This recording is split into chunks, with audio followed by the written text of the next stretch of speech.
No, I think. Oh, yeah.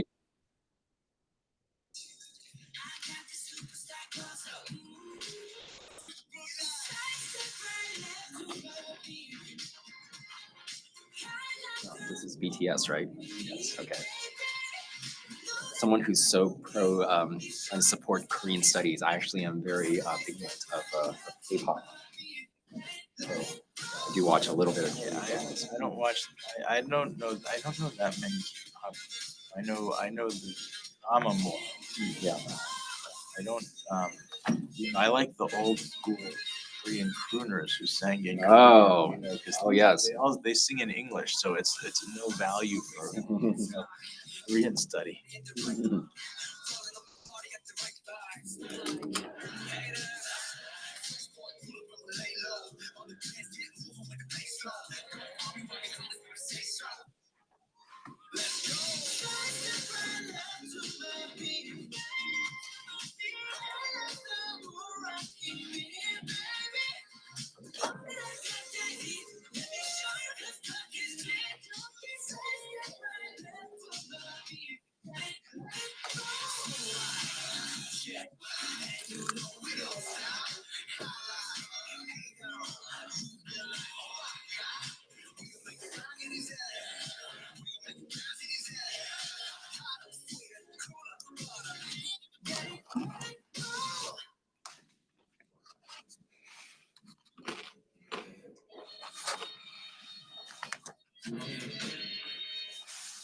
Give another minute or so.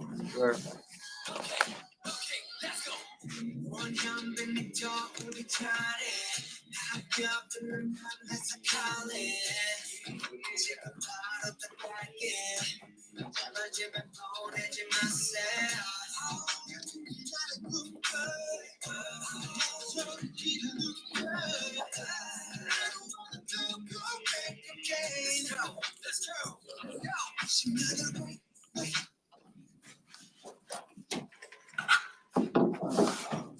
Hello, everyone.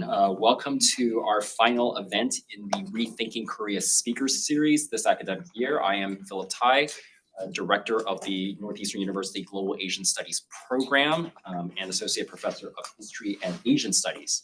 So throughout this past year, the Global Asian Studies has invited a number of distinguished speakers for this series.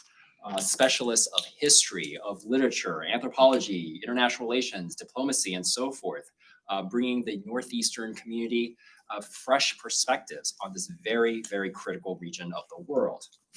Now, a year ago, a very generous donation from the Min family helped establish the South Korea Initiative Fund. And this fund has been, I would say, the gift that keeps on giving. It's supported a speaker series, as well as a number of scholarships for Northeastern students who want to either study in Korea or work in Korea, go on co-ops and so forth. Pending confirmation of funding, we will continue this speaker series next year. We will continue to offer scholarships to students. So if you are a student and you have any interest in going to South Korea, please consider applying because we have a lot of money to give away. And we have been able to use part of this fund to hire a language instructor, an instructor of Korean. So for the first time in Northeastern's history, we will actually offer Korean this fall. So expect more programming on Korea, more conversations about Korea, more scholarships to travel to Korea. Now, before I introduce our speaker, please allow me a moment to acknowledge the many people, many supporters who made this entire series possible. I want to thank again the Min family for their very generous donation for the South Korea Initiative Fund.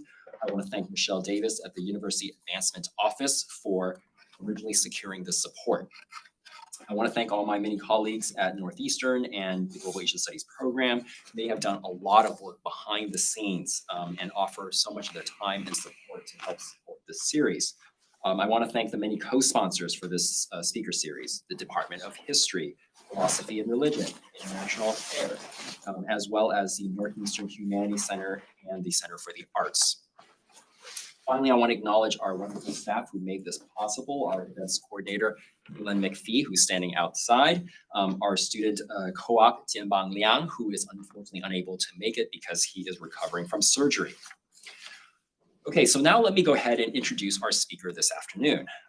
Gregg Brazinsky is Professor of History and International Affairs at the George Washington University. His work focuses on US-East Asian relations during the Cold War. He's the author of 2 books, Nation Building in South Korea and Winning the Third World. He's written a number of op-eds, and they have appeared in publications like the Washington Post, the Chicago Tribune, and a number of other publications, attesting to his very high public profile. He's also currently working on 2 books, one covering Sino-North Korean relations, the other covering American relations with Taiwan, Japan, and South Korea. Dr. Brazinsky's talk today is entitled Empathy at War, the Korean War and Sino-North Korean Relations. Now, throughout this entire series, we have been inviting speakers who are talking about Korea, but they've mostly been referring to South Korea. So Professor Brazinsky's talk is really timely because it offers a very important complementary perspective to remind us that North Korea matters. North Korea matters given the outsized role it plays in regional and global security. Northeastern is very honored by his visit, so please join me in welcoming Professor Brazinsky.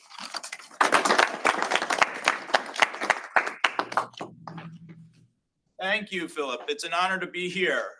And again, I just want to thank Philip and Caitlin McPhee for inviting me, and also for all of the hard work that they did to getting me here and putting this program together.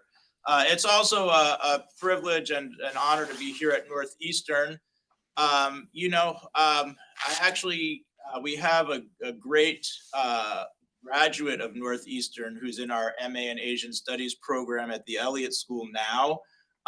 So I think very highly of the quality of the students here, at least if this particular student is representative of that. And I do continue to direct the MA in Asian Studies at the Elliott School. So if anybody's interested in doing that kind of program, you know where to find me. But on to my talk today. I'm going to start by talking about a hero, and this is not advancing. It's on the laptop. So I hit something. I'm hitting this, but it's not advancing. Sorry.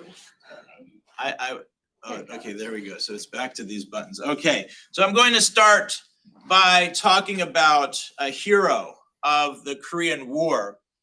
Now, when we talk about heroes of the Korean War in the United States, we're usually talking about people like General Douglas MacArthur, Matthew Ridgway, people who were either commanders or officers in the UN command or in US forces in Korea. But China and North Korea have a different group of heroes, Korean War heroes, that they like to talk about. And one of them is this man, Law Shang-jiao, who's also goes by Ra Sung-gyo in North Korea. Who was he? He was part of a contingent of Chinese volunteers, a large contingent who entered the Korean War in the winter of 1950. And I'm a lot of you actually look like you know this, but just sort of a brief backgrounder on the Korean War for those of you who don't. The Korean War, of course, had this famous sort of yo-yo type pattern where in this initial phase of the war in June of 1950, North Korea was very successful. It occupies South Korea, pushes US forces and South Korean forces all the way to this very small area here in southeastern Korea outside of Busan, which became known as the Busan Perimeter. But then in September of 1950, you get the Incheon landing led by MacArthur. And during this period, North Korean forces get caught in a pincers movement. And they're forced not only to withdraw from southern Korea, but the war also becomes something known as a war for rollback. So US and South Korean forces and the UN command decide to punish North Korea. and they occupy it, overthrow its government, start to destroy its political institutions to the greatest extent possible.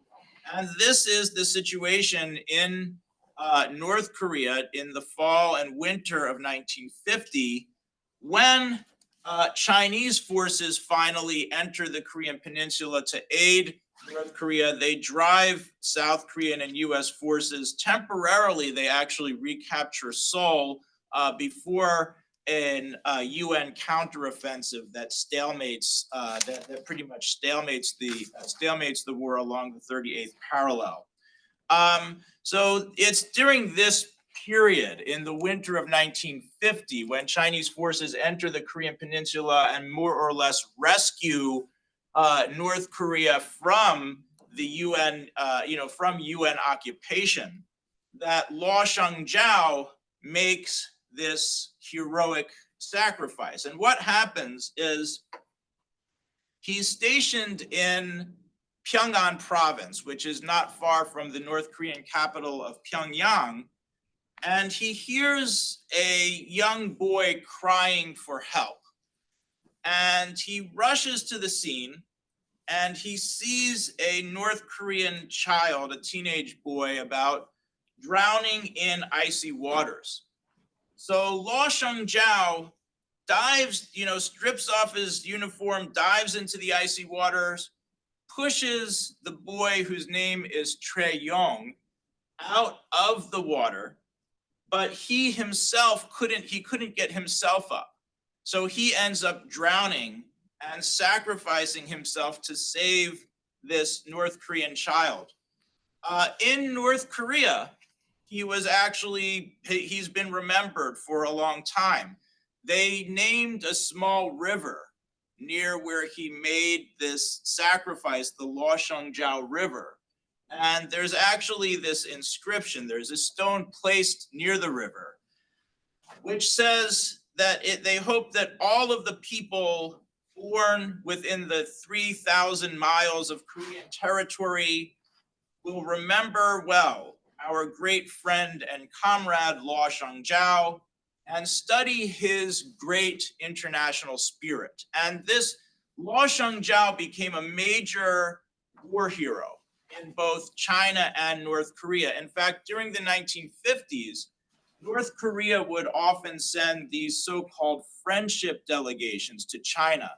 And Trey Yong, the boy who had been saved, actually participates in these delegations, and he goes and meets with Luo Shengzhao's parents. And this is, broadcast widely in the media in both China and North Korea. During the 1980s, there was a major North Korean movie about Luo Shengzhao. I think you can find it on YouTube. It's a little bit challenging, but I think you can still find it on YouTube. And they even named a middle school after him. So I got interested in this question though, why this guy, right? Why does Luo Shengzhao become such a significant war hero? He wasn't like a military genius, right? He wasn't a high-ranking general or commander or didn't do anything like that. I think that it has to do with why war heroes become war heroes. I think it's because, it's not just because they're brave. Whatever you can say about China and Chinese forces and Chinese communism, one thing that you can't say is that the volunteers weren't brave, right? They fought in the Korean Peninsula under the toughest conditions with supplies that were, often hastily thrown together. Their weapons, they were fighting against the most powerful country in the world at the time, and they didn't have anywhere close to the kind of weapons that the US had. They were constantly exposed to US bombing. The first words that Chinese volunteers typically learned in North Korea is "비행기 있어?" Is there a plane?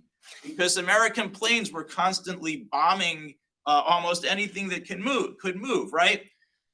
So why does he become a war hero? I think he becomes a war hero because he embodied a particular set of traits and characteristics that both the Chinese government and the North Korean government wanted to cultivate and instill in their civilians. In particular, he demonstrated empathy and compassion for North Koreans that Chinese leaders believed it was absolutely necessary to cultivate both among Chinese volunteers who were serving in Korea and among the Chinese population more broadly.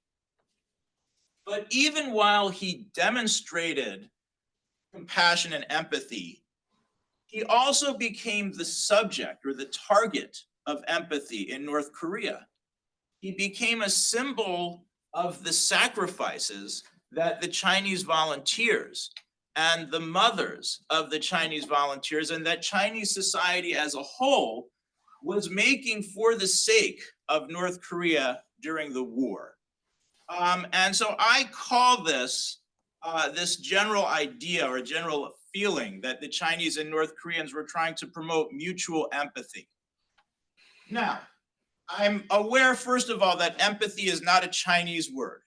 It is not a Korean word.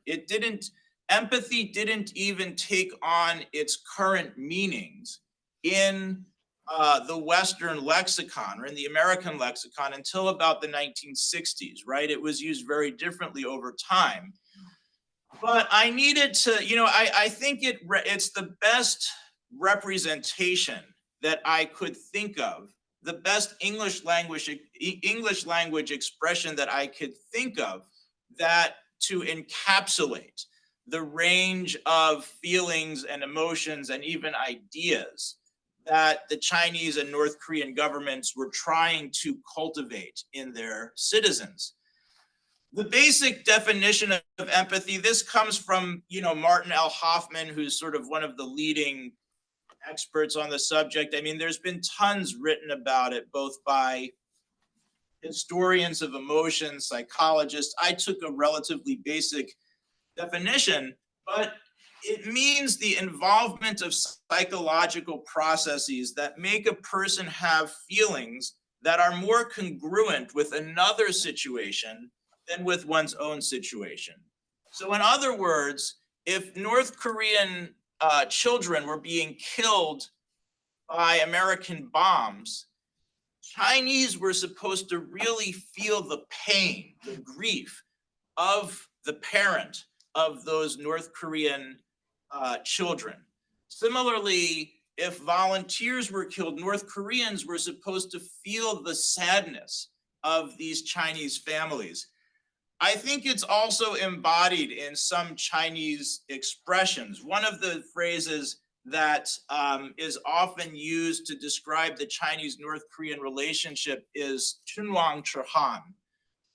What you always see it written as in English is "as close as lips and teeth," but that's not what it actually means. It means when the lips fall off, the teeth get cold, right? So if one part of the body hurts or one thing is hurting or suffering, the other is also suffering.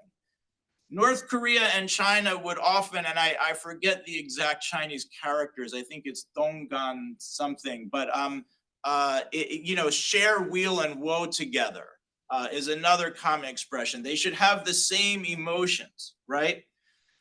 So this is what they were trying to promote. And I'm not arguing that the relationship between China and North Korea was always perfect. In fact, if you look at the relationship between the leaders, Mao Zedong and Kim Il-sung, there were a number of clashes between them during the Korean War. They bickered over a lot of different things.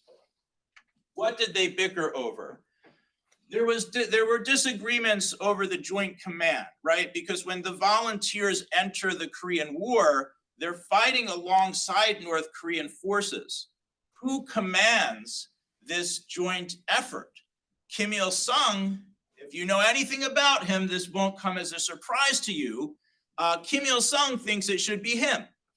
But Mao Zedong thinks, no, the number of volunteers in North Korea vastly, surpasses the number of forces in the KPA, Korean People's Army.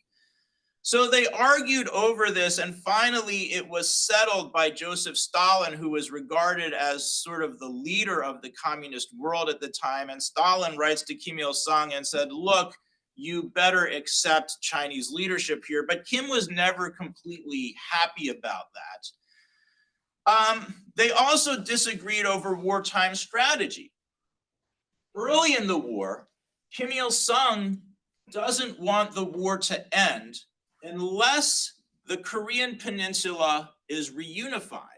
And he wants, numerous offensives against South Korea to drive the UN forces out. But during that offensive that I talked about in the winter of 1951, it's quite successful at first, but at that, the UN counteroffensive really bloodies the volunteers. And after that, Mao was kind of like, well, the 38th parallel is okay. We don't, if we try to retake all of the peninsula, we might not be able to do it, and the costs will be horrific. And Kim Il-sung isn't happy about that because he's more ideologically zealous and won't be satisfied unless the peninsula is reunified. But by the time you get to 2 or 3 years of stalemate, things start to change. Kim Il-sung wants the war to end because American planes have reduced North Korea to ruin, but they don't bomb China, right? They don't want to push the war that far. So the war is sort of a disaster for North Korea economically, but Mao at this point wants to let it go a little longer. Why? Because he wants the best negotiating position possible. Right, so there's these conflicts between them over military strategy, how to end the war, when will it end? But publicly, nobody knows about this, right? Publicly, the relationship is always depicted like this: Chinese and North Korean soldiers marching shoulder to shoulder, arm to arm. There's an American imperialist that got cut out of this picture. So you can't see him here, but a lot of times conflicts between allies come out into the public, right? Without wanting to say too much about the Middle East conflict, that's something you tread on lightly, of course. But you can see these days Biden and Netanyahu, the friction between them is very much out in the public. Mao and Kim Il-sung, it wasn't like that at all. Even though their strategic differences were in some ways just as severe, publicly nobody knew about this. They believed the relationship was like that, was arm in arm, friend to friend. Why? Why did they insist on promoting these kinds of emotions and this idea of Sino-North Korean friendship and mutual empathy? I believe that it was an important element of nation building and state building in both China and North Korea. Think about where China and North Korea were in 1950. North Korea had only been inaugurated as a state in 1948.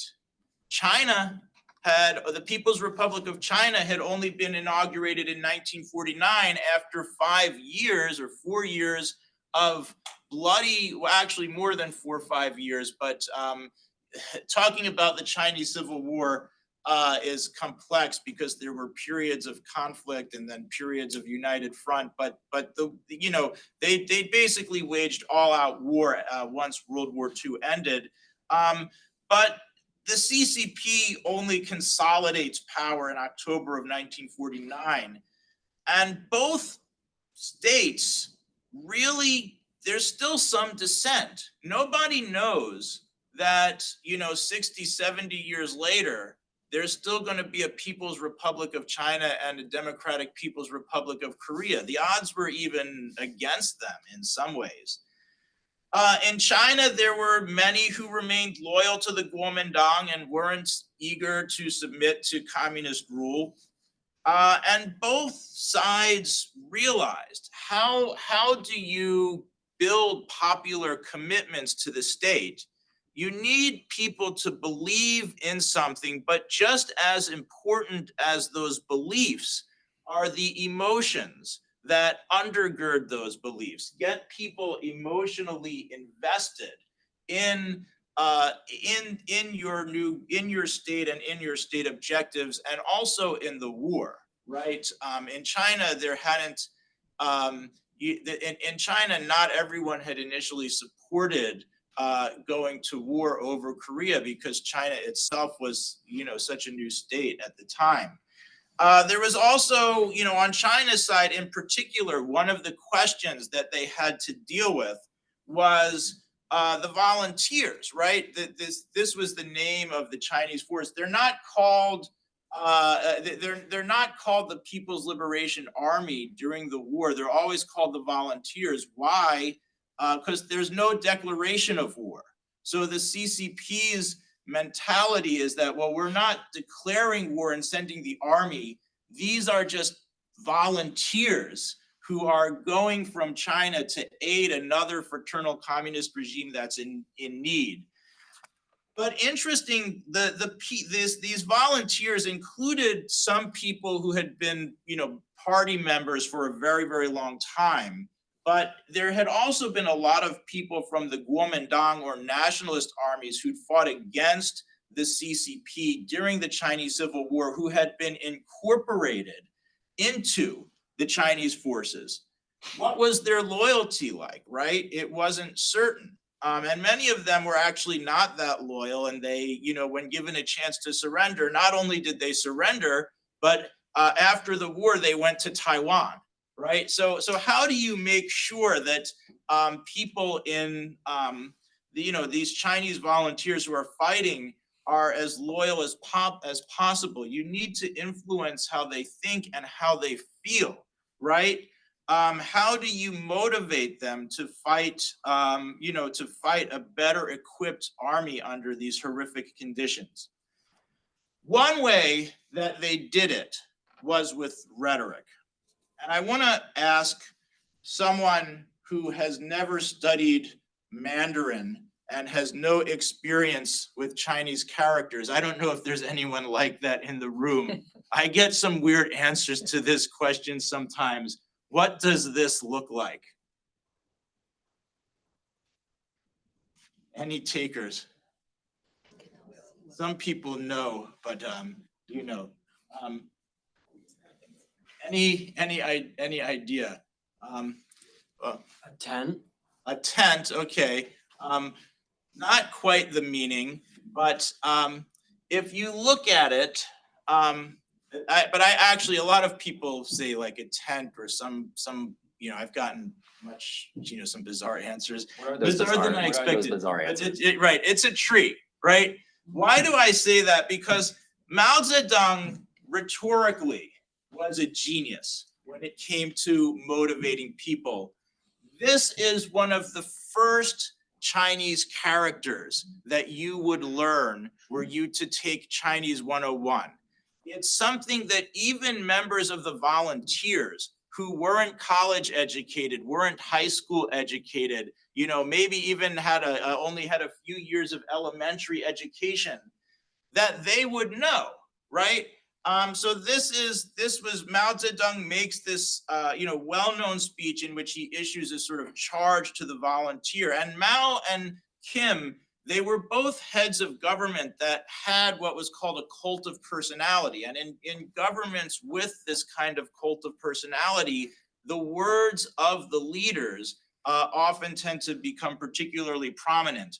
But Mao says the Chinese comrades must regard the affairs of Korea as the same as their affairs and educate their commanders and fighters to cherish the hills, rivers, trees, and flowers of Korea, or Aihu Chaoshan de Ishan, Ishui, Itsao, Imu, right? These characters are extremely basic. Almost, first year Chinese, you would know them. And there's also this repetitive aspect of it, like this E is 1, so 1, 1, 1, right? But years later, when volunteers wrote their memoirs about the war, they could actually remember this phrase. They would write, like, Chairman Mao told us to cherish every river, tree, and flower in Korea. So speeches were one of the tactics that Mao Zedong used. They also gave the volunteers a very heavy dose of political work, which encompasses a range, a pretty wide range of activities. It includes propaganda, pamphlets. There is also sort of special training sessions and courses that were given for the volunteers, all of which were designed to make the volunteers feel more empathy towards North Koreans. This is sort of a relatively simple example. This is just sort of a propaganda pamphlet from Korean War era China. And here you can see the North Korean people depicted as sort of very noble and gentle. Here, the American bandits, and here, Kangmei Yuanchao, Resist America, Aid Korea. And in fact, in China, the Korean War isn't called the Korean War. It's actually called, Kangmei Yuanchao, the war to resist America and assist Korea. And here again, you have the same imagery, though, Chinese and North Koreans fighting, fighting together, fighting side by side. Political work encompassed a lot of other things that there aren't as many images of, though. For instance, one of the things that they would do was they would bring sort of a North Korean mother who had lost her children in to speak to the volunteers through an interpreter, or to small groups of volunteers. And if you attended this kind of meeting, you had to cry. Right? It wasn't, it was expected that you would produce tears. And, the volunteers would say things in the meeting like, that mother's just like our mother, right? And so it really was designed to bolster their, bolster their enthusiasm for the war, bolster their empathy and affection for North Korea and the people that they were on whose behalf they were fighting. And that's why it also, within political work, there's something, that it also encompasses something that's called emotional work. So this was typical. And a lot of times some of it was cultivated by the state, but it was also the case, I've already spoken about this, but and again, we don't like to think about things this way in the West, but if you were a Chinese volunteer crossing the Yalu into North Korea, you saw a lot of dead North Korean corpses, right? Because of what the American bombings were doing. So they would see these scenes, and the Chinese commanders were very skilled at sort of taking advantage of this and using it to build empathy among the Chinese volunteers towards North Koreans. There were also the rules that governed the Chinese forces in North Korea were also geared very much at producing a very similar set of emotion. Mao issued the 3 main rules of discipline and 8 rules of attention for volunteers who were fighting in Korea. A lot of it is derived from what Chinese Communist forces used during the Chinese Civil War, because during the Chinese Civil War, of course, the CCP was trying to win over Chinese peasants, Chinese citizens throughout the country to its side. During the Korean War, it's sort of making a similar effort to try to win North Koreans over to its side and build good relations between Chinese forces and the North Korean people. right? So Mao gave sort of a very strict set of principles that Chinese forces were supposed to govern themselves by when they were in Korea. It included things like, don't hit people, don't rape the women or molest the women. And again, this is also something that really many Chinese volunteers would remember it and write about it years, even decades later. So again, it all sort of focused on this similar theme, similar idea of trying to promote and encourage a particular set of emotions.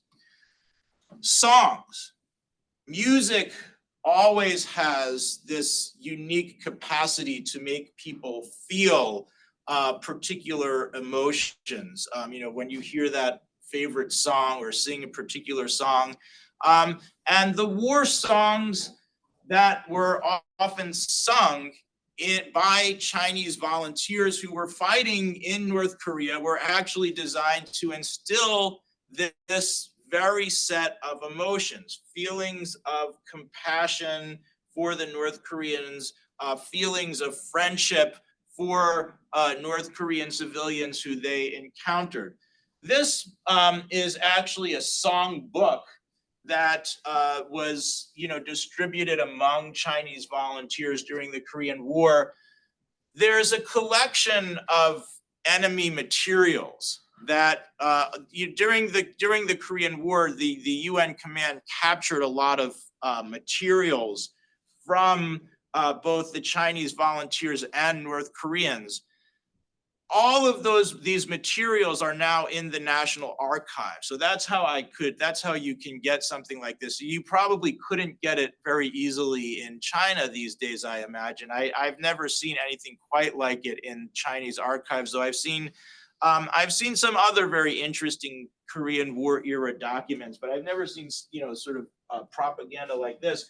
There's also a lot of North Korean documents. There's been a number of books on North Korean history that have been written with these captured enemy materials that speak to sort of North Korea's social history, North Korea's political history. For a long time, there was even debates about, what's more reliable, these captured North Korean materials or some of the newer materials about North Korea that became available from communist bloc countries during the 1990s. But this, typical, again, you can see the kind of feelings that the Chinese commanders tried to stir in, among the volunteers during the war. This was the Korean War March. Chinese People's Volunteers and the Korean People's Army stand together on the front line. The hearts of the Chinese and Korean people are connected. Sino-Korean friendship for thousands of years. The Chinese People's Army and the Korean People's Army, we are one family. We both bear the people's trust and protect the army of peace. So all of these phrases, our hearts are as one. We are one family. Who do you have the most empathy for, the most compassion for naturally? The people who are in your own family. And so this metaphor of China and North Korea as one family also started to become important during the war and also started to become very influential among both Chinese and North Koreans, right? So I've looked a lot thus far about on the Chinese side and how the Chinese Communist Party and the Chinese leadership was trying to influence the volunteers. We don't know as much about what was going on the North Korean side, although we do know some things about what was happening in North Korea, but it's just, the nature of doing research. I actually started this research like right about, 2017, when it went from being sort of very difficult for a US citizen to go to North Korea to, I think it's now been at the point where you need like special permission from the State Department and the North Korean government. For scholars, it's virtually impossible to go now. I don't think I'd be able to go and get tons of documents from the North Korean archives, but I do think, I'd at least be able to sort of take some pictures and talk to people. But, I've been told different things. My first book, which you see out there, is sort of very laudatory towards South Korea. And so a lot of my friends who've been to North Korea said, well, given how you've written about South Korea, it might be pretty risky for you to go anyway. I would go under the right circumstances, I guess. But what do we know about life in North Korea during the war? I mean, what aspects of it should we imagine? I mean, one thing that you have to realize is that the volunteers, they don't do what the US does in South Korea, which is build up a huge military base, and then there's a camp town that's surrounding the base, right? They don't do that. What they do instead is sort of Mao Zedong's strategy. I think it's a fish swimming in water or a fish swimming among fish, something like that, he used to say. But they used to actually take shelter with North Korean families, right? And so if they were sort of on their way to the front lines, or if they were running transport lines or something like that, they would typically find a North Korean ajumma, as they call them, who could provide shelter to them. And because of this, North Korea also needed these families and the population in general to respect and help and aid the volunteers. One of the things that you have to think about is, the population of North Korea, it's not huge at the time. I think, I think it may have been about 15 million. And at any given time, there's about 1 million volunteers serving in North Korea. So as I calculated it, Chinese volunteers constitute about 7% of the North Korean population for a time. So the presence of the volunteers in North Korea was very powerful, and you had to make North Koreans accept that. And to some degree, they're going to accept that because they can see what the United States is doing, and they recognize that Chinese are on their side. But nonetheless, you have to help to feed them, help to give them, offer them shelter, teach them sort of the logistics of when American bombers typically fly overhead. So, what we do know about North Korea, if you look at North Korean wartime propaganda, or at least what exists of it, is that North Korea was trying to promote a fairly similar range of emotions towards China and towards the volunteers, and even towards China's leadership at the time. One thing that I was able to find from the North Korean side is actually, this is from a newspaper called Chosun Inmin-gun, which basically means the Korean People's Army. It's the official newspaper of the North Korean People's Army. You can't really get it anywhere in the United States except in the National Archives. I did find like this folder of old North Korean newspaper clippings.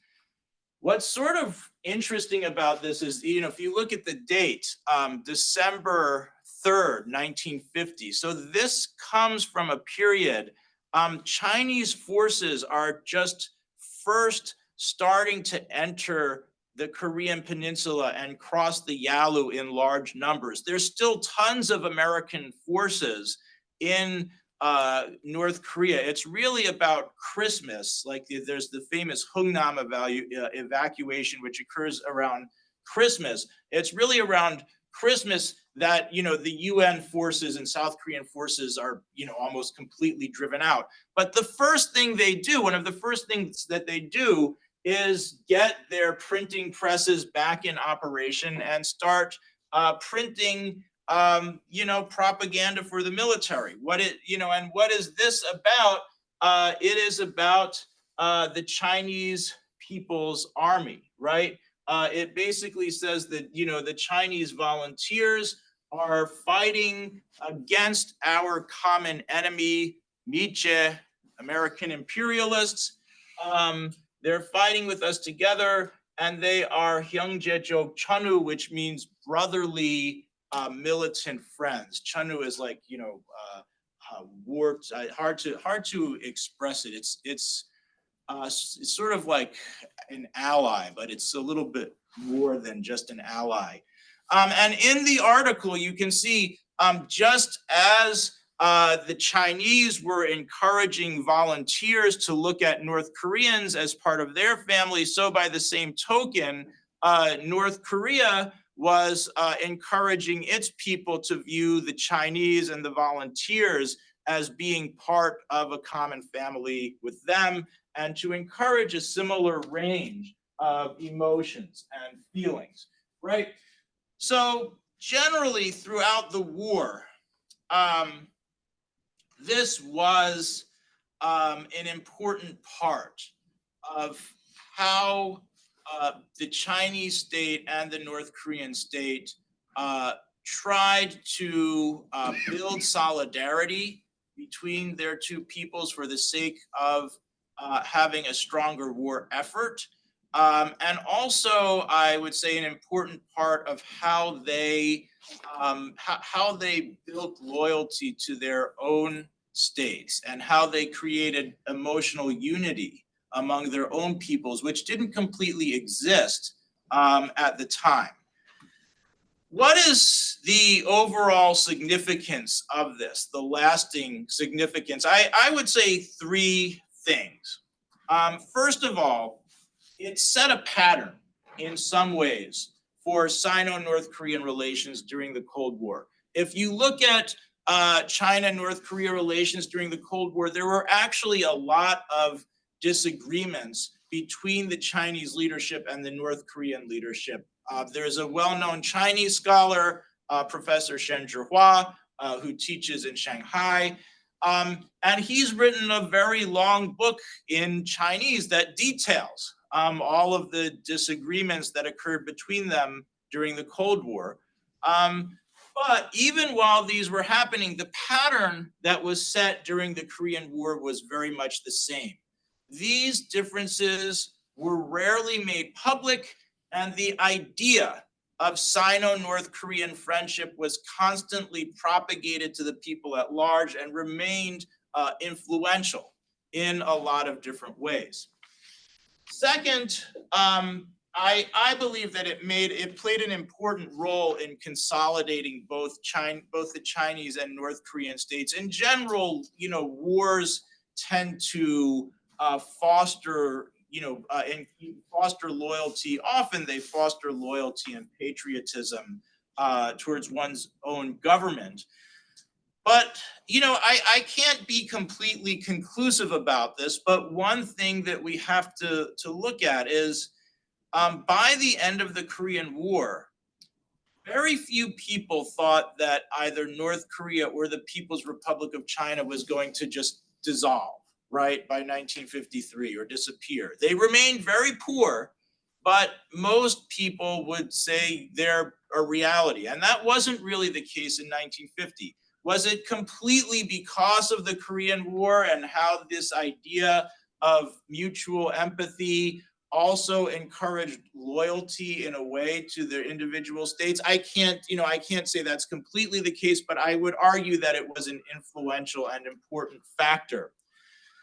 Finally, I think if you look at the world today and China's current policy towards North Korea, every time there's a presidential election, you always hear the same thing. Well, when they bring up North Korea for a few minutes, it's always like, well, it would be good if we could somehow get China to help us out on the North Korea issue. Yeah, I'm gonna get China to help us. And I'm always sitting back and I'm saying, no, you're not. Because North Korea is an important part of China's political legitimacy narrative. The CCP's part of its raison d'etre is the fact that it helped China stand up. It defended North Korea against the American imperialists and did something that no other government in the history of modern China or China since the Opium War had managed to do. And so North Korea, and also a set of feelings towards North Korea that accompany that, are still very important to China. And I'm not saying that everybody in China today loves North Korea. I think Chinese, especially the Chinese who come to study in the United States, but also, China policy experts, businessmen, have a very sophisticated view of North Korea.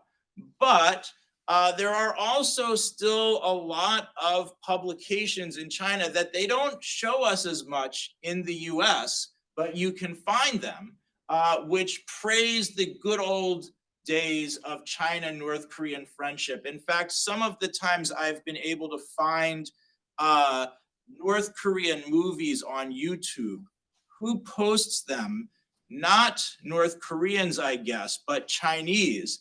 And like in the comments, it says like "Zhongchao Yoi Wansui," like 10,000 years of Sino-North Korean friendship. So when you think about what direction China's policy towards North Korea is likely to go, I think, yes, China will accommodate and meet Western demands to a limited degree, but they will never push North Korea to a point where there is actual danger of collapse. And I don't think it's only because of the refugees. I actually think China could handle any refugee issues if it wanted to. I think it has much more to do with culture and politics. So I don't know if I've completely persuaded you, but I'm willing to take any questions that you might have. I know I'm supposed to first get sit in the hot seat for a little bit. So yes. Well, why don't we go ahead and just do that? Thank you, Professor Brazinsky, for that talk. Before we open up the floor to questions, I thought it might be worthwhile for me to just say a few words, just to set up the conversation. First of all, I want to thank you again for that really fascinating talk. I thought it was very interesting to see how empathy was engineered, how empathy was weaponized as a way to unify, rally Chinese troops and North Korean troops, and also how your presentation also gives us this very interesting perspective on how relations between these two countries were built, not on the diplomatic table, not between leaders, but on the ground, with soldiers, through songs, through slogan, great stuff. So before I invite the audience to speak, I ask you to push you a little bit more on the enduring significance. I would love to hear more about how you talk about how this relationship between China and North Korea was forged in this sort of cauldron of war. During the Cold War, you alluded to how there were a lot of disagreements. I'd love to hear more about that, as I'm sure the audience would as well, and also about Sino-North Korean relations today. You talked about how China will never push North Korea to the brink of collapse, which makes sense. I don't know why the United States would, any American policymakers would assume that China will help us push North Korea. Why? I don't know. Anyway, but go on. So yes, thank you. That's some interesting questions. And I think in terms of the history of the relationship in the Cold War, this is a hopeful book, and this is chapter 1 of the hopeful book. So I actually, hopefully, I keep saying hope, never know how publishers and readers will respond. But, I actually will go into that in a lot more detail. And, when I talked about the conflict between the leaders, And I would say there definitely was, but I also don't think, just one other point that I want to make. A lot of the discourse in Washington, and one of the reasons people think China will help us on North Korea is people will say like China and North Korea hate each other, right? If you type China and North Korea hate each other into Google, you'll probably come up with a few quotations from prominent policy experts in the Beltway who think that. And it's far, far more complicated, and it's always been far, far more complicated. Even if Mao and Kim had some disagreements, which I emphasize that in the talk, there were also a lot of areas of accord and agreement and harmony. They were almost like real brothers who could love each other one minute and hate each other the next minute. I mean, if you look at the relationship, a lot of it was like that. In 1956, there was actually this, effort a joint effort by China and the Soviet Union to meddle in North Korean politics. And I don't want to go in too much detail on this, but you can look at a lot of the literature. One of my former PhD students, James Person, has written a great article and is working on a very good book about this. But if you look at like after that, Kim Il-sung was livid towards the Chinese leadership, but then Mao actually apologized a year later, and that apology was like very meaningful to Mao, and the relationship was very close for a while after that. And even in North Korea, they launched this economic development plan or program called Cholima, the 1,000-li horse, which was basically geared at promoting rapid economic development in North Korea. A lot of that was modeled off of the Great Leap Forward, right? So there was a lot of, I don't want to overemphasize the disagreements. There were also periods of accord throughout the Cold War. And I think, moving ahead to contemporary times, you see that today as well. So for instance, after every nuclear test, China has criticized North Korea and say, well, this is sort of a violation of international standards. It's enabled the UN to sanction North Korea. But then if you look quietly, like a year after that, China would send like an important, there'd either be a presidential visit or another important Chinese official would visit North Korea, and they would try to patch things up. So so I think at times China recognizes, I think it doesn't appreciate when North Korea does things that can potentially destabilize the Korean Peninsula and cause another major conflict in East Asia from a geostrategic perspective. But when I've spoken with Chinese scholars and diplomats, and another thing that I've heard them say, I say, when you say, well, why don't you just get on board with what the United States and the West is doing? And they say, because we don't want North Koreans to see us like that. Our relationship with North Korea isn't like your relationship with North Korea. We don't want North Korea to see us in the same way that it views the United States or it views other countries in the West. So I don't know if that fully answers your question, but there was sort of a number of different points there, and I tried to sort of pull them together as best as I could. Wow, Mao apologized. That's that's good to know. I would now like to invite the audience if you have any sort of questions or maybe some comments, on any aspect of the presentation. Oh, go ahead, please. Hi, it's an honor to be here. We are a little bit late. I'm alumni of Northeastern University, and I grew up in China. So I was born 1959. So 60s, I literally grew up with the songs about Korean War. As you said, it's 抗美援朝, resist America, aid Korea.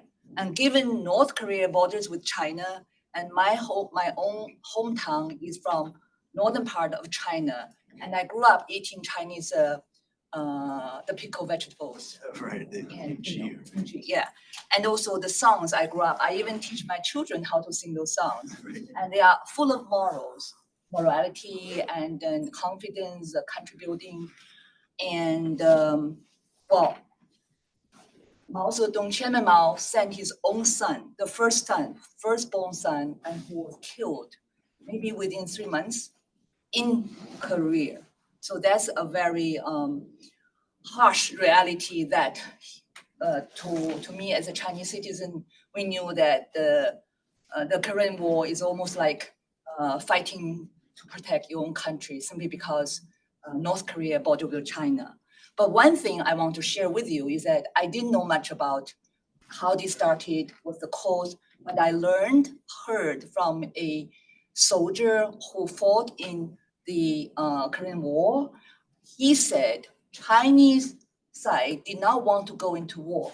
Mao Zedong did not want to go war, but Russia, Soviet Union, kind of want China to go into the war. There must be some historical backgrounds I'd like you to share, and later on I can share with you my the song I grew up. Yes, thank you. I thank you very much. First of all, thank you for sharing your personal experiences. I really appreciate that. And there's all kinds of limitations once you start interviewing and human subjects.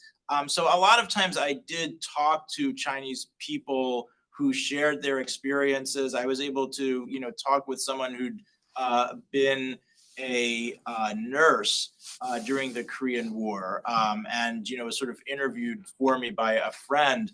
A lot of times their experiences are just very interesting. And a lot of Chinese that I know and met, some of the older generation, yes, they can still belt out those songs to China and North Korean friendship. So absolutely, and especially in the northern, northeastern parts of China, which have traditionally had the most cultural exchange with North Korea, and have had the largest number of ethnic Koreans living there. The feelings have been particularly close.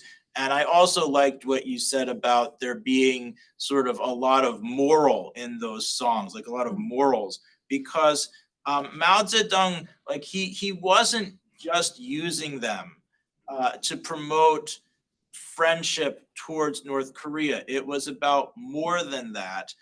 It was also about influencing the character and the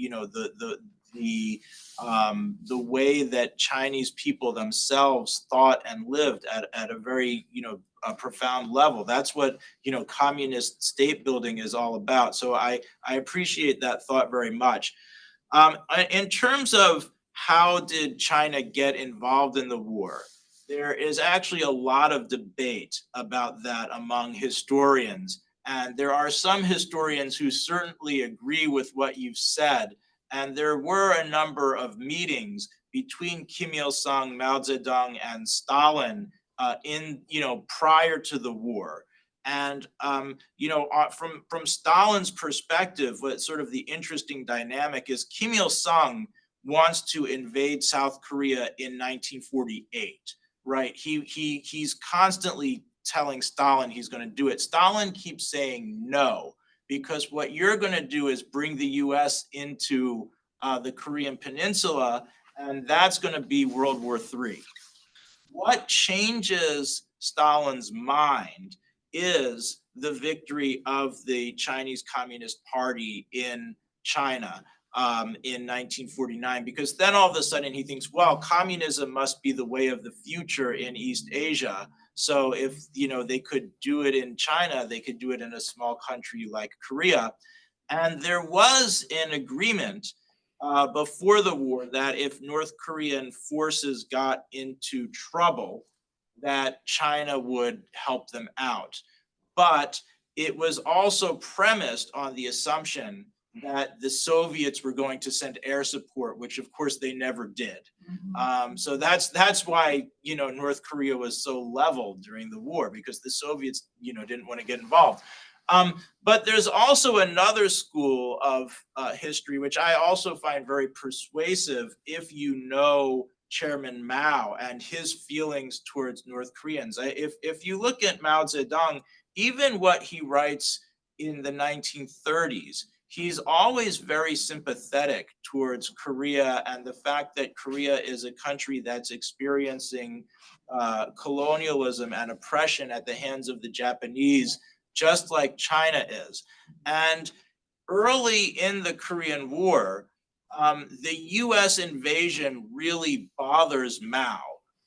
And there's also an ideological component to it. And there is also evidence that, as early as August 1950, Mao was already thinking about entering the Korean War. And it wasn't just that US forces like had to come all the way to the Yalu.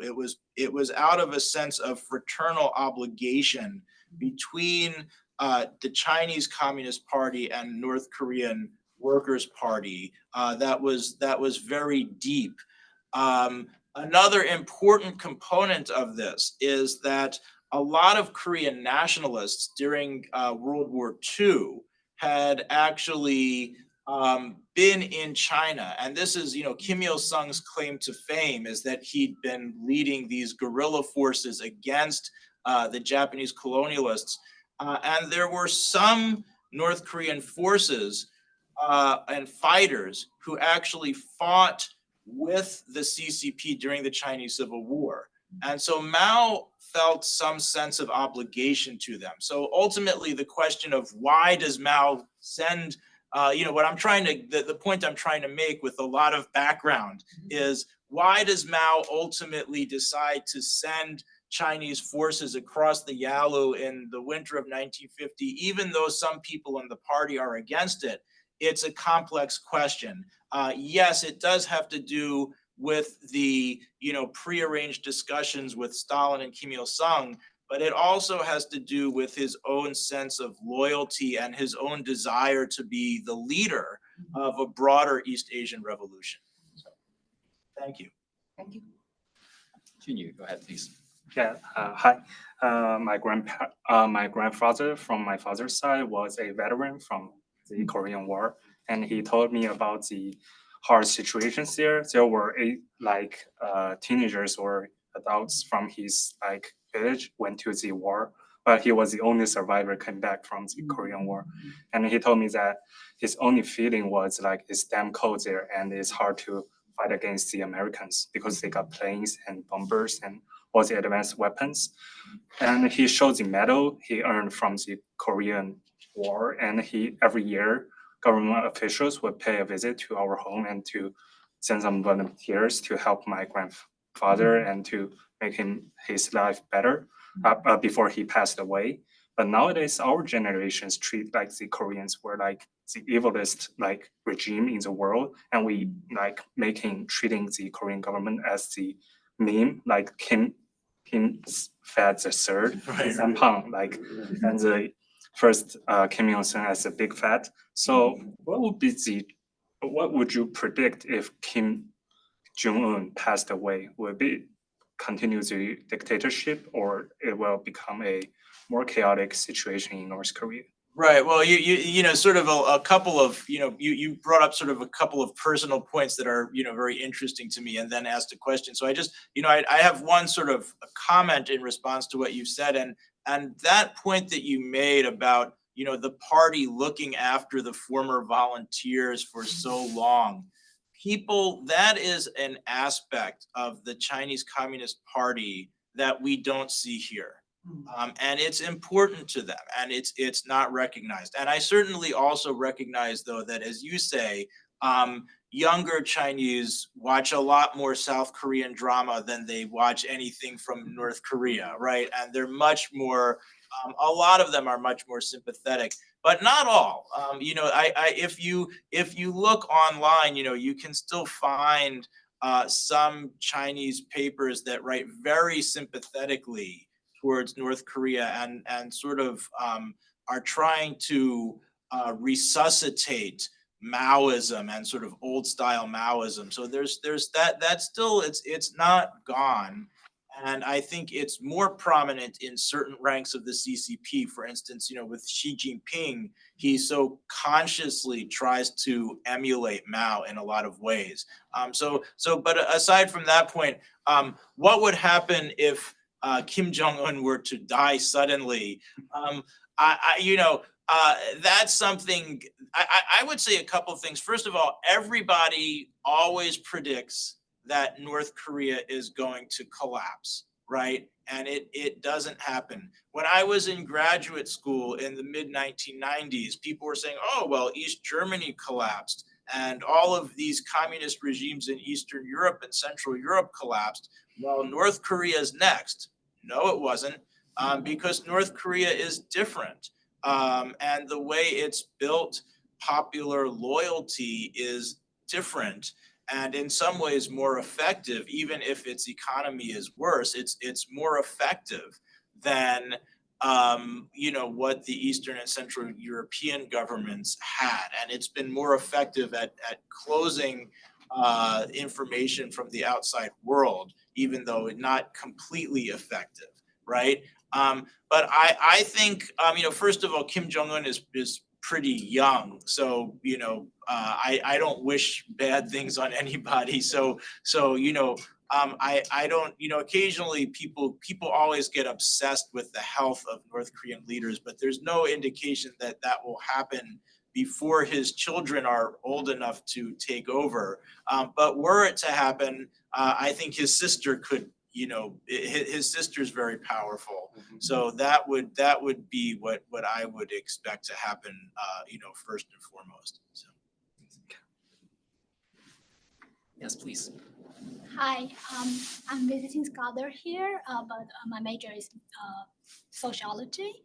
But thanks for your fascinating presentation, and sorry for being late. So I missed the 15 minutes in the beginning. So I'm not sure whether this question has been answered in the beginning. One thing I think maybe related to today's discussion is that how Chinese imperialist viewpoint from the vassal state and its territory, because Korea and Vietnam are considered as vassal states. That means even though they are not their territory, but they have a like kinship relationship, such as brothers and sisters. And in Chinese history, China has sent army to Korea, especially Northern Korea, at least twice, I think, in Tang Dynasty and in Ming Dynasty. And why these kinds of empathy can be arised between Korean and Chinese, maybe cannot be arise between Chinese and Tibetan or Xinjiang or Eastern Turkestanian or Taiwanese. Okay, so because these territory, they are considered as their territory, not their vassal state. So in historian view, how to compare the relationships? Thank you. Yes, that's a very good question. And I think she said Xinjiang, of course, that's the Uyghurs.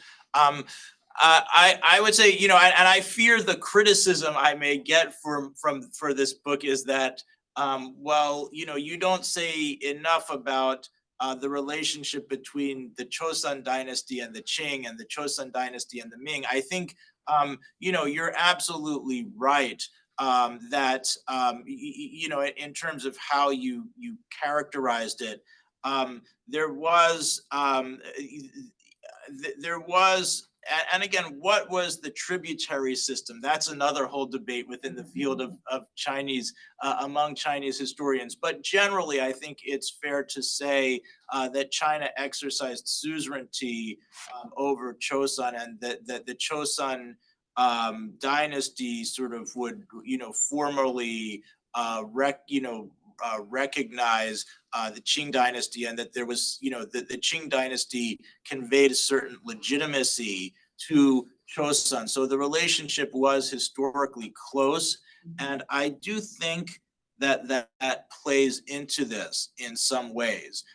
For instance, one of the points I make in the book briefly is, a lot of vocabulary in Korean is derived from Chinese vocabulary. So the Korean word for emotions, 감동, it's the same Chinese characters as the word gandong, right? So there are certain long-standing cultural affinities, as well as long-standing historical patterns, right, that you point to. For instance, during the time of the Hideyoshi invasions as well, when Japan invaded Korea, China also assisted Korea then as well. So there is that long-standing historical pattern. And I think that's true. At the same time, there's also another side of this, which is that North Korea and China, both of their governments tried to emphasize that they were modern states and that they were throwing away the rotten vestiges of the past. So China used to be agrarian and feudal. Mao Zedong would say, we're not like that anymore. Right now, there's equality. The Chinese-North Korean relationship used to be governed by sade, right? This serving the great. That's the term that they use in Korean, sade-jui, serving the great. And Kim Il-sung would say, no, that's not the basis of this relationship anymore. Now, the new basis of the relationship is not suzerainty or being a vassal state. The new basis of the relationship is fraternal socialist solidarity. So even while there was this historical closeness, they were also trying to represent it differently and find a way for it to, to constitute itself in a world of modern states, and especially within the communist bloc.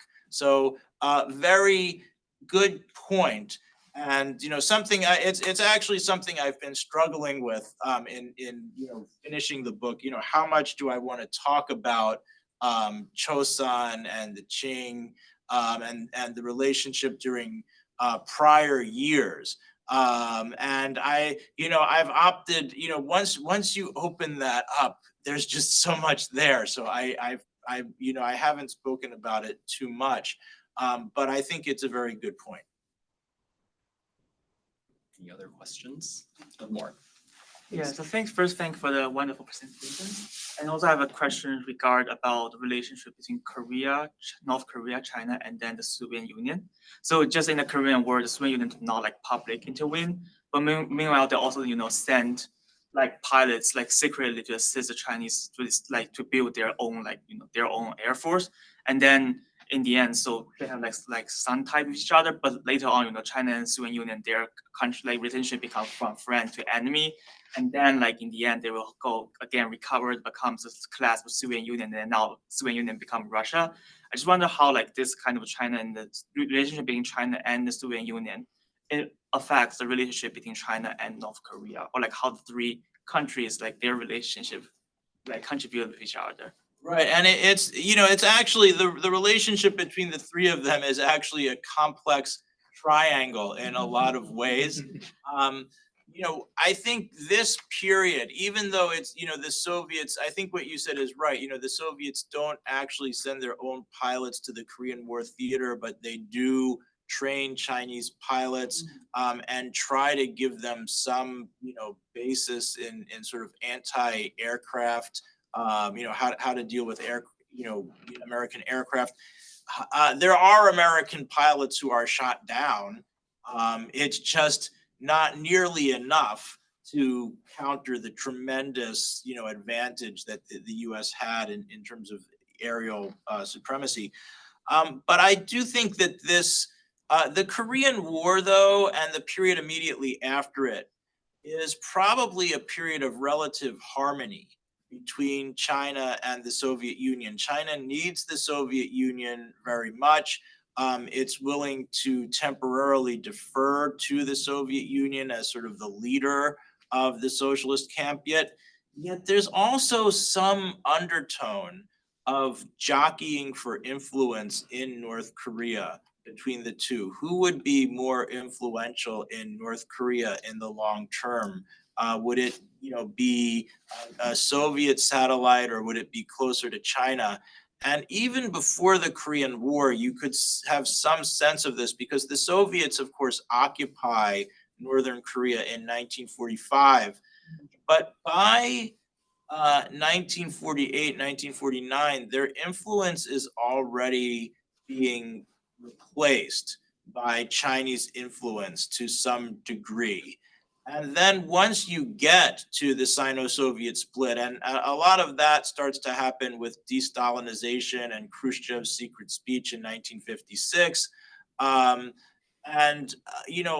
Khrushchev was just not nearly as good as Stalin at sort of managing the Asian countries in the communist camp. And Mao had resentments against Stalin, but he doesn't really voice them until Khrushchev comes to power. And it's really Mao and Khrushchev, it's that relationship that would sort of eventually break the Sino-Soviet alliance.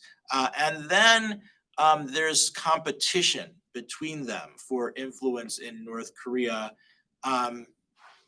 North Korea, to a degree, tries to, accept some level of influence from both and have good relations with both China and North Korea, but it moves closer to China.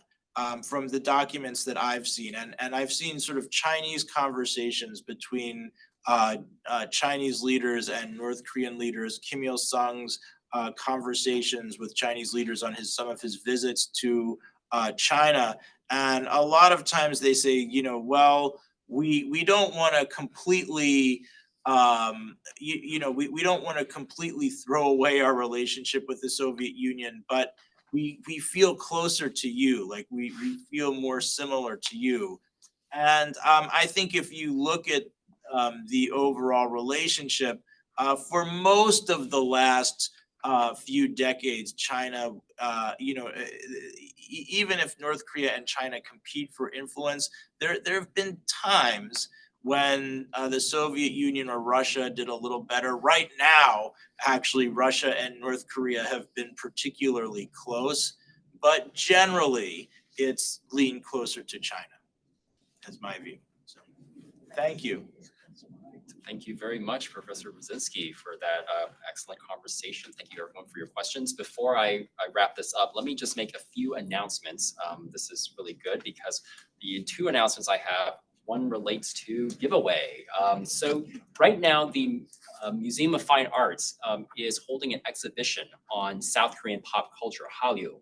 And this is a pretty impressive exhibition.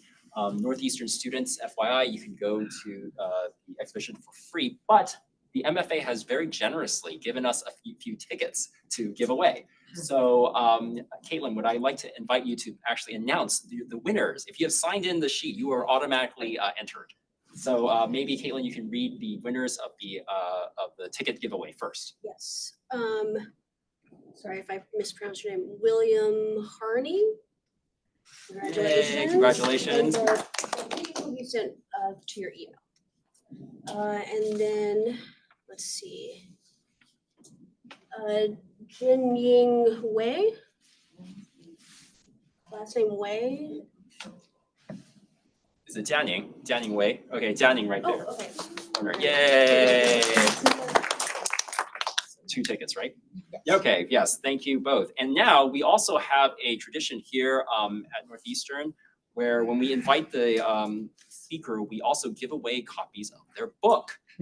So we have 4 copies, apparently, 4 copies of Professor Brazinsky's book on nation building in South Korea. And Caitlin, could we please announce the winners of those books? Yes. Sarah Wolf.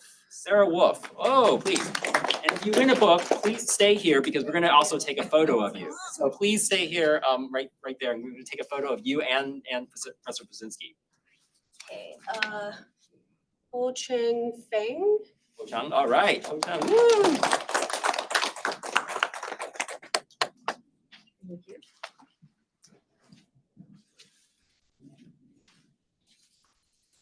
Lulu Ransom. Lulu.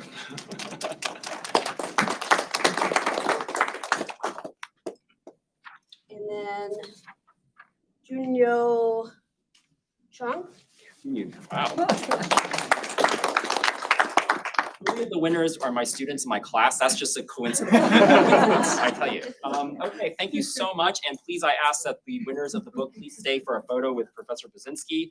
I just want to also make the announcement that this is the last event in the Rethinking Korea Speaker Series. Hopefully we will be doing this again next year. Please stay tuned for the new roster of speakers. I also want to announce that the South Korea Initiative Fund also funds scholarships to South Korea, and we will be making an announcement about that. We also will be making an announcement with awards for the Holil Asian Studies student, Chinese Studies Student Awards. We are going to be making an announcement about that for students who are going to China. The money that at home I was going to call it Liu Laoshi, Hong has very generously bequeathed to Northeastern. That will be used to support students going to China. So thank you very much, and please, I hope to see all of you back here in the future. Thank you. Winners of the book, please, if we could take a quick photo with Professor Brazinsky. Go ahead and get to the.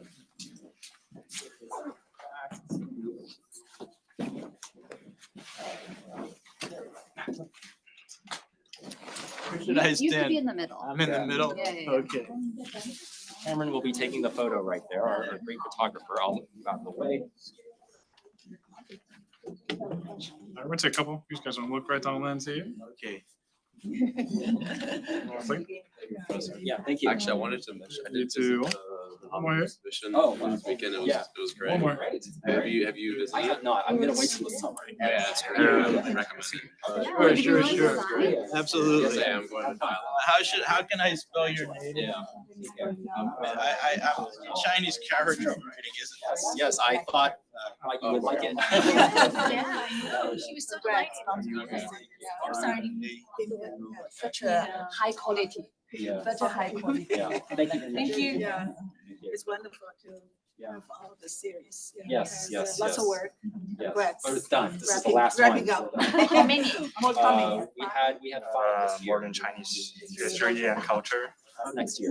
Thank you, sir. I hope you. Thank you. This was good. I like this one because. Oh, that's your pen. Oh, Yeah. okay, you can go. I don't know, can it? And this one's about China. Okay, so should I use I'm also yours or? teaching the modern China course this year, so all my students should know. Thank you very much. Okay, congratulations. Should know about Mao. Question. Yeah, so. this is Nice very they nice. share all this personal experiences. I know, that was Yeah, good. it's That was very, very very. Okay. Yeah, very good. Oh, sure. Does he Never sell take books here?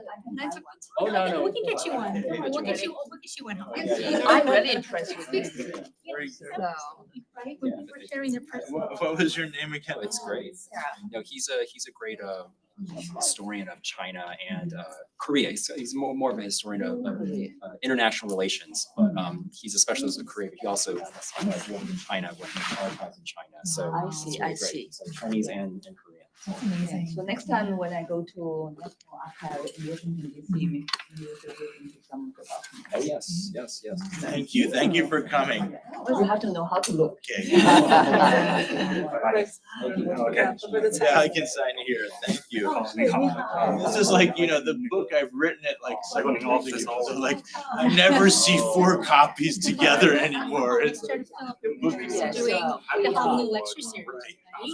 So What was your name again? Yeah, that'd be great. That'd be great. Yeah, I know you're very interested in Sino US or Sino world relations, so we can definitely. Especially with the Kelly, the new dean. Yes. Oh, She yes. has so many good ideas. she does. Isn't it great that we have someone like that as a dean? I know. And her name? Thank you. Yeah, Tsai. Yeah. Oh, the same time? I think it is. I don't know what. I don't know. The Okay. reason why I feel like I say that is because there's things like we were so like, you know, with last names, it's so hard to pronounce. And think about the right pronunciation sometimes. So, but yeah, people do get confused. She Yeah. told me that it was Thai. No, your name is Tai or Tai? Well, Tsai, like Tsai Yeah, Ing-wen. Tai. Yeah. Oh. And I think Kelly's last name is also Tsai. Yeah. I think it's the same one. Except it's with an S, which is Yes, really yes. right? So yeah, Right. yeah. It's Thank you. She was born USA. We're reading. Oh, guys, Hong Kong. glad that you won. You have least motivation. Born in Kansas. I know. I don't know if Yeah, Kansas. She was born in Kansas. No, you don't get extra. You're not in his class, so you don't. So Thanks for the speech. Oh, really? Sure. but yeah, no, this was such a remarkable. I really know. I'm not curious about Relationship is interesting. So, I mean, that's a new page instead of the old relationship. Even that, How the U.S. talks about North Korea, or how it, how tall the war. Yeah. I mean, I'm sorry, like how were they talking about it, or how they took about it? Yeah. Thank you so much for coming. Thank you for here. How you like describe the narratives. mutual. Oh, okay. Oh, how they describe the Korean War, like how they. Well, I think it's interesting in terms of the difference for a long time in terms of the difference with China was sort of who started. He's the best. 学生都喜欢他。 Um, 今天我就觉得很奇怪，那个 even some American scholars who said we don't know, reception。 we don't know how it started. 对，然后我们说 And 有你的。 the oh yeah. 学生我每次的学习把学生推荐。 Materials. 在老师东北大学。 And I think it's the materials are perfect. Wow. Kim Il Sung launched Whoops, sorry. in June of 1950 with approval. To read? She's from Indonesia. I think it's very hard to What was that? disprove that now. Thank you again. Oh, yeah. So that's how it's. Thank you so much. Thank you. But I think also Americans, You're not a student here. they miss a lot of. Yeah. They mostly look at it from U.S. perspective. Not in your class, I'm not getting extra. Through any Oh, yeah. This is military history, they're really focused on what Oh. U.S. soldiers do But I with have Truman and a MacArthur, master's but they degree don't talk about. Yeah. They don't talk about Yeah. Jews that much either, except as an enemy that. We just came from there. raised. What I'm trying to do is not be pro-China, 出生朝代。 but I just朝鲜, right? how did Chinese see It's a dynasty, Yeah, right? but That's I it. unfortunately didn't find out about this until Yeah. Is it class two. Isn't it So Chaosien? I Speak Korean. Yeah, Chosan. Yeah. Oh, Chosan. I Chosan is. I did an exchange year there. Right. So, and then 2 years for my master's, so I lived there about 3 years. So I would say I'm very like. That's the Korean pronunciation of I was so Chosan. excited. Do you speak And also Hanchang Seoul used to be Yeah. Hanchang, now it's Seoul. Yes, there's tons of stuff that needs to be done domestically, but you. Jealous. I wish I loved And again, they also. Yeah, it's a, yes. They never unified with Taiwan. Yeah. And I'm sure it's with the Korean War, they may have just been. There is. Push that in. There is. Just come back down. Until sort of like a Oh, build yes. up. What was that? Very interesting. It's good you guys are still. Okay. I'm thinking you should. So. Yeah. So they do any like Korean The like performer. Right, and the US also wasn't necessarily going to defend Taiwan. Built that whole. So also, Really? I mean, So that's ironically, if China had invaded Taiwan instead of getting involved in Korea, you would probably not have two major. What do you do? Yeah. Yeah, please. Yeah. Absolutely. Thank you so much. Yes, yes, absolutely, absolutely. No, you're so dumb, you know, it's so much. Yeah, I don't want to take. Social butterfly there. You are. I'll follow up with you about when on topic. The week from today. And we could Like, say I also. sometimes hear the pilots in China suddenly switch from Chinese to Russian. Interesting, yes. And like there are something like you know, in emergency situation, suddenly change. They would use voice to write, to use interesting, their original like. to get, I see, interesting, so. Yeah, because I also think they're like war hero from Soviet Union. Like they're in the Second World War, they secretly sent to North Korea to kill out the Chinese chain pilots. During the Korean War, you During mean? the Korean, Yes. So no, that's, I mean, right, but I mean, there's some evidence of that. But you know, I think what they don't want to do, as I've said, is have their own, right, have their own Soviet, right. So that's been the issue. But you know, the relationship's not bad during the Korean War. It's pretty good. It's really like 56 that it I know. goes down. Secret So, speech and then yeah. suddenly Yes, absolutely. So yeah, anyway, thanks for talking. thank you so much for coming. Yes, enjoyed meeting you. Hi, Greg. Hello, how are you? Yeah, very Very good. profound lecture. I Thank have a you. Very question. good to meet you. What do you think the position of Americans towards Korean War? Is it relative? Is it Well, it depends who you ask. You know, for a long time, they used to call it the Forgotten War, but I don't know if it was ever really forgotten. I think, you know, one thing, you know, I talk to a lot of vets and their children. And a lot of times what you hear them say is, you know, like they're very proud of South Korea. And a lot of times they'll say, well, you know, if we hadn't done this, then today you don't have K-pop and, you know, a rich South Korea. So there's a lot of people who talk like that as well. And I mean, I think though what was hard to take for the US after the Korean War initially was that it didn't win. And it was really the first war that the US was in that you had to end it with an armistice and the other side doesn't surrender. So that also, you know, is one of the reasons why Americans didn't talk about it as much. But I think you can make an argument that over time we've gone from sort of not remembering it to sort of celebrating it because the meaning of saving South Korea has become like more and more important. So I see. Yeah. Okay. that's how I would argue it. So Right. But it's still not a war never declared and never. right, never, and that's right. It's always taught like it's not a declared war, which is true. You know, for me though, I think there's also I think there's a lot of other aspects of the Korean War that ignores. I mean, I think there was a whole Civil War dimension in Korea between 1945 to 1950. Oh, And similar to that's, China. yes, similar to China. It's just the great powers were meddling a lot more, even though they were meddling in China too. Right. But they were much more meddlesome in Korea. Sure. So that's, you know, there was also that dimension. Korea was a deeply divided society in 1945. There were sharp divisions between the left and the right because there had been some Koreans who collaborated with Japanese colonialism and some who had really suffered during the colonial period. So, you know, it was already like a very divided society, and that's something that's been lost. And that's another thing that I often present when I talk about the Korean War to my undergrads. But you know, today I wanted to do something a little, you know, this is another facet of it that's I think misunderstood. So Sure. thank you. I Thank you. appreciated hearing your sort of personal recollections.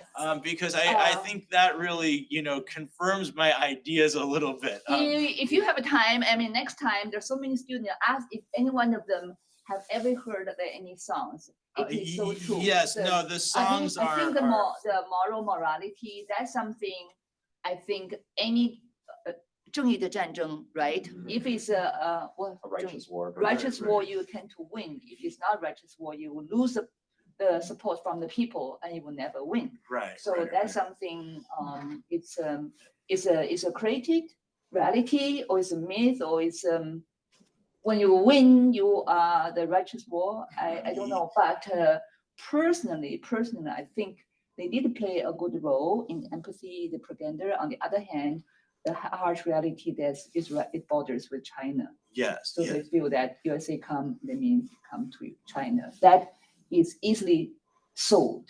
Yes, to Chinese people. And yes. despite the Chinese, China was so struggling, so poor after 100 years of wars and right. Yes, So absolutely. So and I mean, I think that's why there was I mean, it is what China does for North Korea is phenomenal.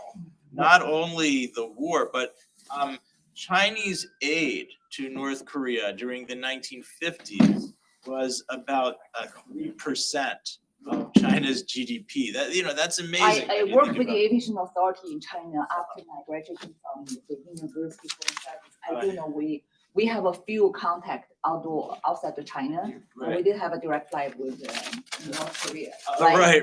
And then my colleague they- Sam told me that when they worked there, everything was like revolution and material life was worse, but China still providing the aid. The aid, yes. And then when Korean students don't have anywhere to learn English, they go to my university in Beijing Right, to study They English. still go, yes. They still go? Yeah, I believe so, yes. I So- see. We'll be Okay. taking out Greg to dinner. Sure. Do you- Okay, I'm all set. Did you want to come? You were invited to dinner if you want. Would you like to come? Where? We're gonna go to Has to be Petit someplace good. Robert, which Oh, is a Petit French Robert. French food. I don't know if you're I interested. see. Are you sure you have a seat? With only the two of us, so Oh. yeah, we're gonna get an Uber pretty soon. It's up to you. You can think about it. We're gonna give. Since I'm here, we'd better go. Oh, yeah, well, you should go. Yeah. I think Do it's you a wanna fun, come? it's an I- honor. I Yeah. would love to, and I appreciate the invite. It's like, I actually have to meet someone for dinner at 6 Oh, really? myself. I will go. I just call my Is that husband okay? that, yeah. Okay. I just find someone to walk the dogs. Oh, fantastic. It's I'm an so honor glad. to be with this Oh, learned can professor and Can I take a scholars. picture of you three together? Actually, behind that, in front of that screen? Okay. Sure. Greg Fantastic. Brazinsky. Yes. So Greg, if you want to position yourself anywhere you in the want. middle. That's Okay, an wonderful. honor. Okay, fantastic. And then I'll send you I'll send you guys the photo. Do it again here. Take one with my arms Okay, down. that's great. Wonderful. And I'll Okay, send, I'll thank email you. it to you, Philip. and then you Sometimes can- I look weird when I'm like this. No, no, it's But great. we'll see I was how gonna it say, I want to give you a break. You've been on for so long. Do you Sure. want to use the restroom? Do you want Exactly. to? We have plenty of time before we catch the Uber to go to the restaurant down the street. Okay. Yeah, I guess I could use the restroom quickly. Let me. Okay, I can show you where it is really quickly. Here's the photo. You guys look good. Thank you. Okay, Thank you. okay. Good, Thank you very good much. deal with the crossing. Yeah. I just want to introduce myself. So I'm Hi. Betso. I'm actually a colleague of Philip's. I Nice work to at meet you, yes. Likewise.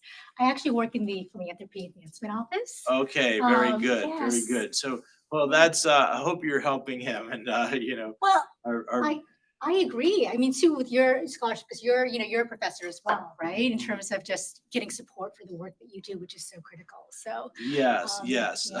Well, sometimes at GW, I think their goal is to sharpen their own advance themselves more than advance the work that we do. But Yeah. I think you're doing a good job in that you've sort of helped him and you're here. I never see the development people at when we have talks at GW. So yeah, rarely.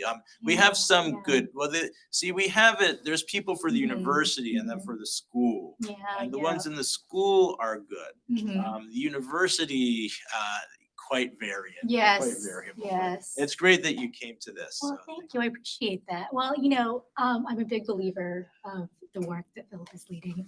And we were actually just meeting with Sohong, who is an alum and who Philip had shared is generously supporting, experiential learning and research, that intersects China.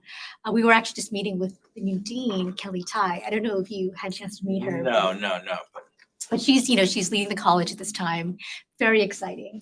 And, her specialty is the political economy of China. I So know. get a chance to, and again, That you dovetails did with the an work. excellent job.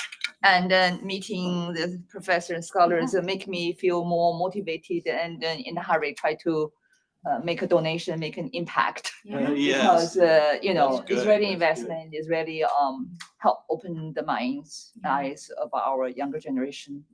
And the Right, university it's because- great that alumni do that, and at GW, we have the same,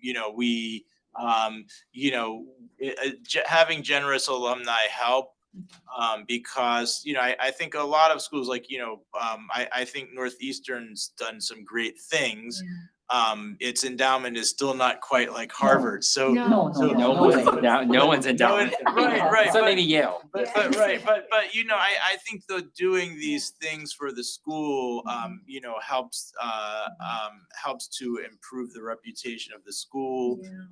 And it creates sort of a snowballing effect, and like people donate, and then the programs improve, and people see that and they like it, and more people donate. So and it is because urban schools a lot of times, like, they don't have but like my undergrad was Amherst, which is a That's a great small college, liberal arts college, but the alumni donor rate is very high. It's like 60%.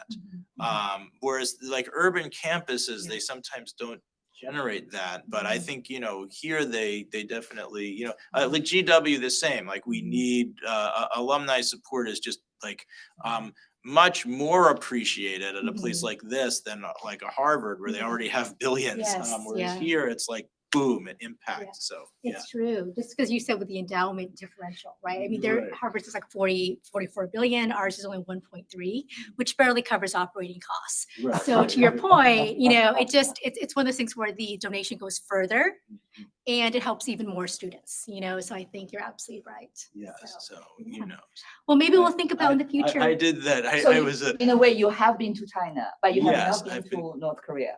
Yes, I've been to China multiple times, and especially during, I guess I went between, say, like the archives in China were very open for a period of time, not very open, but they were starting to open a good amount between about 2005 and 2015. And I went almost like every year during that time. Like I was always looking for a way to get to China. Now it's closed, so I haven't been since like 2018. Just because there's not as much research to be done, and so if Do I you think go, is it really because China is afraid of 颜色革命? to some degree, but I think it's also like just the general mentality that like Xi Jinping has, and it was sort of the effect was felt very quickly, that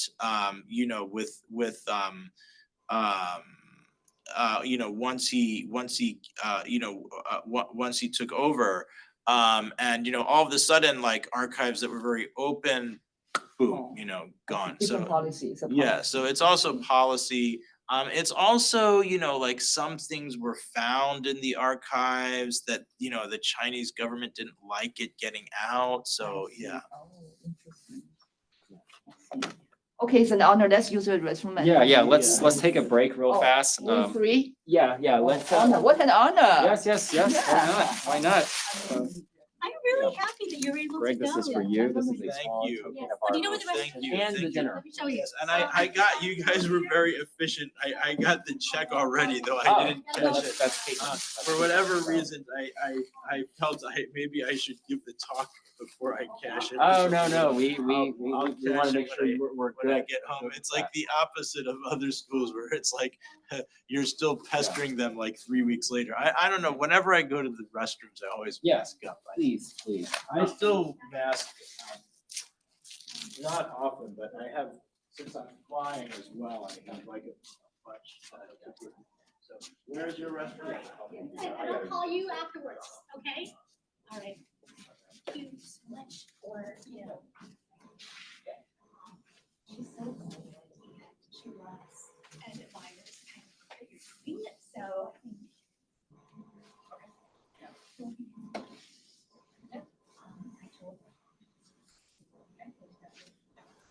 We're just gonna go, we're gonna get Petit Robert, which is the French restaurant down in South End. It's where we take all of our guests, and so just relax and just have a good time. China and North Korea. Let's have friendship. I know. Yes. And I have to say too, just echo what everybody was saying, I loved how you presented this with a framework of empathy, you know, because I think that's. I never thought about, Yeah, to be yeah. honest, to be honest. Well, I Yeah. guess that, how did I get into this? There's a scholar who works on history of emotion, Frank Cassidy. And he's like, you know, I need one essay. Maybe Caitlin needs to like, Oh, yeah, I'll sorry. get your stuff, I'll I get your need stuff. an essay on East Yeah. Asia. Do I want I'm me to- gonna take your stuff out so you And don't so I have to did keep it that, for and us. then, you Sorry know, about but, and then I just, as I read into the literature on emotion, I just, you know, I realized that this is actually an interesting project. So it Yes, sort of yeah. went from a book chapter to a book. You don't have anything else, right, Greg? It's my, oh, you have my umbrella. The umbrella. I have- your- yeah. I have all these, Just let. paraphernalia. I was at this conference at Texas Christian Mhm. 2 or 3 weeks ago, so I have like a TCU frog. Okay. Thank Maybe we'll you just, again. maybe we'll just hop in the car and use the restroom when we get to there. That's also Yeah, okay, that's fine too. Thank you again, They Caitlin, won't great leave job. until 6:05. It's okay, we'll just go. It's a very short, honestly, on a day like this, we could have walked it because it's Yeah. so Right. beautiful. It is. Right, I'm not, yeah, Let's just hop in the car and let's just go. But no, that's wonderful, you were able to like, Okay, expand yeah, upon it what is to a this? book. Sorry, it's, Because it shows that there's, you know, so much nuance, right, complexity. Okay, yeah, thank you. We'll, you and Jemba take a place for lunch somewhere nice. Okay, all right, thank you. Thanks, Caitlin. Thank you so much. Mhm. Oh, if you can send me the extra credit sheet, when you get a chance. Yes. Or if, yeah, Just like a picture of this one? yeah, take a picture of it, it's fine. Thank you so much. So, I think, you know, and my idea is not to, you know, there are some people who are, you know, apologists who didn't do anything wrong, and, you know, I'm not there, but, it